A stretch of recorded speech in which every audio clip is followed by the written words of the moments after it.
Здравствуйте, дорогие мои друзья. Я Ирина, мой канал Самоздрав. Я хочу вам предложить несколько рецептов от храпа. Первый рецепт.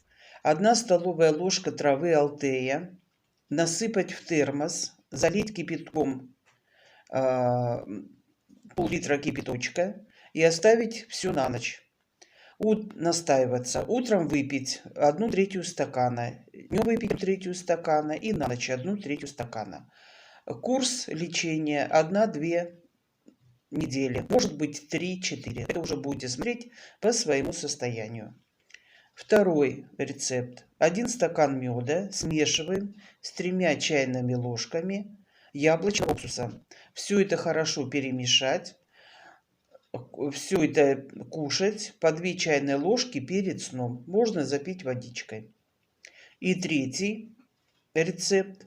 Закапывать на ночь в каждую ноздрю по 2 капельки масла облепихи.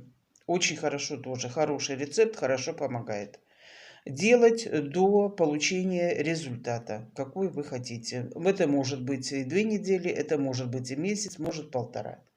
Там уже будете смотреть по своему организму. Подписывайтесь на мой канал. Будет очень много рецептов, всевозможных, разных, от разных болезней. Ставьте лайки, я буду очень рада. Пишите комментарии.